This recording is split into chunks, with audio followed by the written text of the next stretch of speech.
यानी कि आपको सिर्फ यूज़ करने का अधिकार ट्रांसफ़र हो रहा है। सरपंच जी आपको प्रॉपर्टी दे तो रहे हैं लेकिन सिर्फ ऑनरशिप नहीं दे रहे हैं। ऑनरशिप मतलब कि आपको अधिकार नहीं है प्रॉपर्टी बेचने लेने का, आपको सिर्फ यूज़ करना है भाई। यूज़, राइट टू यूज़ दे रहा है सरपंच जी।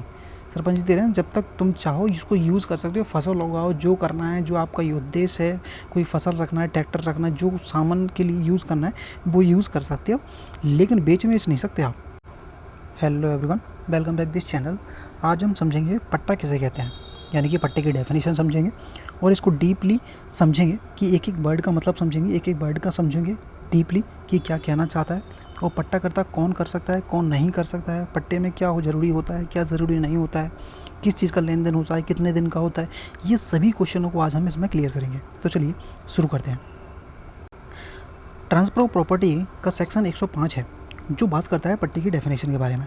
डेफिनेशन पे बाद में चलेंगे, इससे सबसे पहले हम क्या है इसका डायग्राम समझते हैं कि पट्टा करता क्या है और पट्टेदार कौन होता है। पट्टा करता वह व्यक्ति होता है जो पट्टा करता है, और पट्टेदार वह होता है जिस व्यक्ति को पट्टा दिया जाता है। इसको एक एग्जांपल से समझते हैं।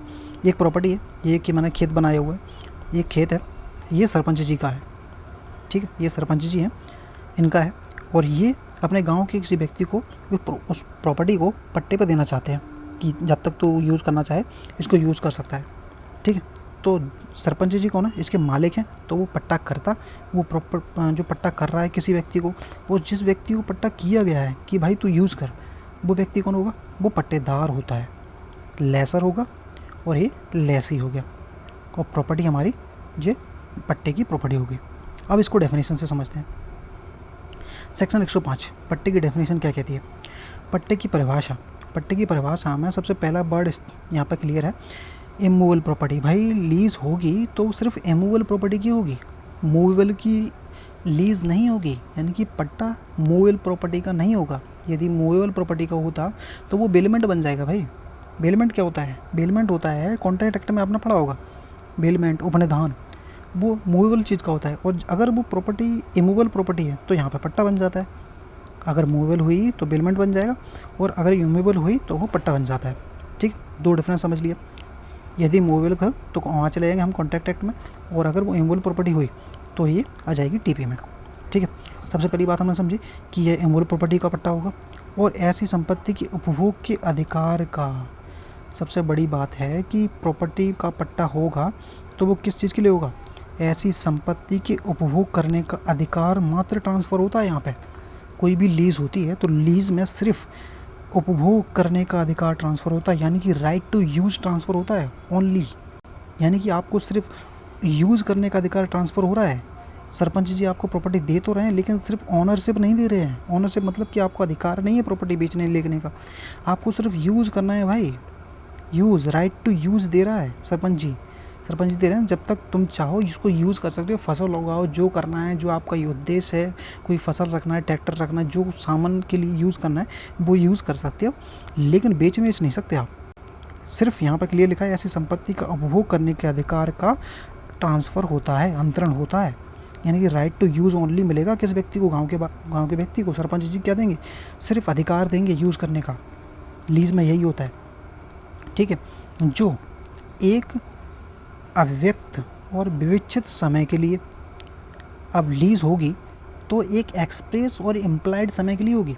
अब भाई ये दोनों चीज़ों का क्या मतलब होगा, दोनों चीज़ों का मतलब ये होगा कि सरपंच इन दोनों ने आपस में कोई वो किया होगा, डॉक्यूमेंट्री होगी, पट्टे का कोई डॉक्यूमेंट होगा, उसमें क्लियर लिख दिया है कि भाई 6 महीने के लिए मेरे को ये पट्टा चाहिए। इसने बोला सरपंच जी मेरे को 6 महीने के लिए चाहिए, तो ये क्या हो गया, एक्सप्रेस हो गया। और इस गाँव के बासी ने बोला मेरे को सिर्फ गेहूँ की खेती करनी है प्रॉपर्टी पे। अगर गेहूँ की खेती कोई सीज़न वाइज चलती है ना, जैसे कि सर्दियों में हो रही है, गर्मियों की हो रही है, सिर्फ 3 महीने के लिए, 6 महीने, जितने महीने के लिए होती है, इसने सीज़न वाइज उस प्रॉपर्टी को ले लिया। उसमें टर्म ऐसा कुछ नहीं डाला कि 6 महीने 5 महीने, उसने ऐसा कुछ नहीं लगा। लेकिन जिस पर्पज़ के लिए, उस पर्पज़ को देख के ऐसा प्रतीत होता है कि व्यक्ति को संपत्ति कितने दिनों के लिए चाहिए। यहाँ टाइम डिफाइन नहीं होता, विवेचित होता है, इम्प्लाइड होता है, जो परिस्थितियों को देख के तय किया जाता है। तो यहाँ पे जब उसने पट्टे पर दिया था टाइम कोई डिफाइन नहीं था, लेकिन जिस पर्पज़ के लिए लिया था उससे पता चल रहा था कि वो 6 महीने या 5 महीने के लिए होगा। जो पर्पस लिया था उस पर्पस पूरा हो जाने के बाद तो इसमें ये विवेचित का मसला होता है। एक्सप्रेस जो तो कह के दे दिया और इसमें कोई टाइम समय डिफाइन नहीं किया गया है, लेकिन वो कुछ समय के लिए होगी, जब वो पर्पस पूरा हो जाएगा तो लीज ख़त्म कर सकता है। ठीक है, या फिर शाश्वत काल के लिए, भाई यहाँ पे कोई टाइम डिफाइन ही नहीं किया। सरपंच जी ने बोला जब तक तू यूज़ करना चाहे जब तक यूज़ कर सकता है, जब तक तेरा जीवन है, जब तक तू जिंदा है, जब तक इस प्रॉपर्टी को यूज़ कर। तो क्या है इसमें, क्या है, शाश्वत काल, अनलिमिटेड टाइम दे दिया इनने कि जब तक तुम जिंदा हो जब तक बने रहना। या फिर दोनों की आपस में सहमति हो जाती है कि जब तक हम चाहें उस पट्टे को बना रहने दे सकते हैं। ठीक है, दो कंडीशन याद रखना है, जब तक आपस में दोनों ने सहमति बना ली हो कि मैं जब तक सरपंच जी आप चाहो और जब तक मैं लेना चाहूँ जब तक बना रहेगा। और यदि दोनों को ख़त्म करना है तो दोनों को नोटिस, एक दूसरे को नोटिस देकर, यदि ये छोड़ना चाहता है तो ये नोटिस देगा इसको, और ये छोड़ना चाहता है तो इसको नोटिस देकर आपस में छोड़ सकते हैं प्रॉपर्टी को।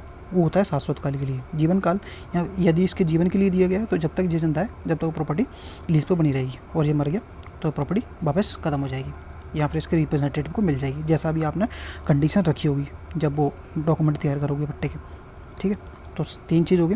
एक्सप्रेस समय हो सकता है, कोई डिफाइन किया हो 6 महीने, 12 महीने, 5 महीने, 6 महीने, 2 महीने, तो एक्सप्रेस हो गया। एम्प्लॉयड हो गया, कोई समय डिफाइन नहीं किया गया, लेकिन जो पर्पस को देख के प्रतीत होता है कितने महीने का होगा क्या है। ठीक है, पर्पस हो जाता है यहाँ पर। और यहाँ पर शाश्वत काल, कोई समय डिफाइन नहीं है, लेकिन जब तक आपस में ये लोग चाहें जब तक बने रह सकते हैं, और जब अलग होना चाहें अलग हो सकते हैं। तो हो गया शाश्वत काल के लिए। कीमत के बदले भाई जो भी पट्टा होगा, पट्टा दिया जाएगा उसमें एक कीमत होगी, कोई तय होगा, रकम होगी।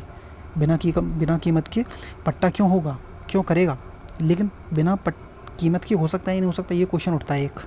इसमें क्वेश्चन ये है कि बिना पैसे के लेन देन के क्या फ्री में हो सकता है पट्टा? तो हो सकता है, लेकिन टर्म कंडीशन थोड़ी अलग हो जाएंगी, उसमें हम ज़्यादा डीपली नहीं जाएंगे, सिर्फ ये समझते हैं हो सकता है बस। ठीक है, फ्री में जो दी गई है रकम, कीमत जो दी गई है, जब पट्टा किया आपने तभी उसने पकड़ा दी, ले भाई 6 महीने के लिए मेरे को चाहिए, 6 महीने का ये पेमेंट पकड़, ख़त्म बात। या फिर दिए जाने का वचन दिया गया हो, भाई जो पेमेंट है, कीमत है, जो रेंट है, वो दिए जाने का वचन दिया गया कि हर 5 तारीख को मैं आपको ऐसा पेमेंट दे दूँगा। किस चीज़ का? ऐसा लीज़ का। तो ये क्या, जब भी वो पेमेंट देना चाहे जब भी उसको लीज़ का पेमेंट दे सकता है। ठीक है, अब जो पेमेंट है वो किस प्रकार का हो सकता है? वही वो धन के रूप में हो सकता है, पैसे हो सकते हैं कि हर महीने में आपको 10,000 रुपये दूंगा, या फिर हर 3 महीने में आपको 10,000 रुपये दूंगा, 15,000 रुपये दूंगा, जो भी रकम हो सकती है।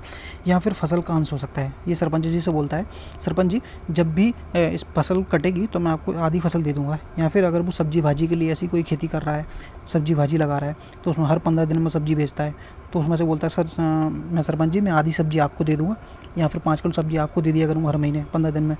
तो इस फसल का अंश भी हो सकता है। कीमत ज़रूरी नहीं है पैसे ही हों, पैसे भी हो सकते हैं, कोई फसल का अंश भी हो सकता है, सेवा भी हो सकती है। ये बोलता है सरपंच जी आप मेरे को प्रॉपर्टी दे दो अपनी पट्टे पे, मैं उसको खेती वेती करके अपना गुजारा करता रहूँगा, और बदले में मैं आपके पैर दबाता रहूँगा, आपकी मालिश करता रहूँगा। तो सेवा भी हो सकती है। ठीक है, किसी मूल्यवान प्रतिभूति, भाई बंदे के पास गाँव में कोई एक मूल्यवान प्रतिभूति है, वो बोलता है कि आप मेरे को प्रॉपर्टी पट्टे पे दे दो 1 महीने 6 महीने के लिए, मैं आपको बदले में ये खेत दे दूँगा, नहीं क्या सॉरी कोई चीज़ दे दूँगा, मूल्यवान प्रतिभूति दे दूँगा। तो इस कंडीशन पर भी हो सकता है। कोई चीज़ भी हो सकती है कि मैं ये वस्तु आपको दे दूँगा जब भी टाइम पीरियड पूरा हो जाएगा। ठीक है, जो कालावधि के रूप में जो पेमेंट है वो कालावधि के रूप में हो सकता है, यानी कि समय समय पर दिया जाएगा। हर महीने 12 तारीख को दूंगा, हर महीने, हर 3 महीने में दूंगा, तो समय समय कालावधि के रूप में हो सकता है। या फिर विनिर्दिष्ट अवसरों पर हो सकता है। विनिर्दिष्ट अवसर का क्या मतलब हुआ? किसी ओकेजन पे दिया जाएगा, भाई होली हो गया, दिवाली हो गया, होली पे दूंगा, मैं दिवाली पे दूंगा ऐसा पेमेंट, या फिर मैं रमज़ान होगा, जब ईद होगी तब दूंगा।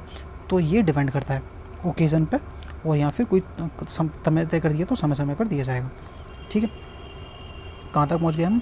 तो अंतरित द्वारा जो उस अंतरण को ऐसे निबंधनों पर प्रतिग्रहित करता है। जब भी लीज़ दिया जाएगा तो लीज़ को एक्सेप्ट होना पड़ता है। जैसे ही दान होता है ना, दान को एक्सेप्ट करना ज़रूरी होता है, उसी तरह से पट्टे को एक्सेप्ट होना है, लेकिन निबंधनों पर कुछ टर्म एंड कंडीशन होंगी लीज़ की।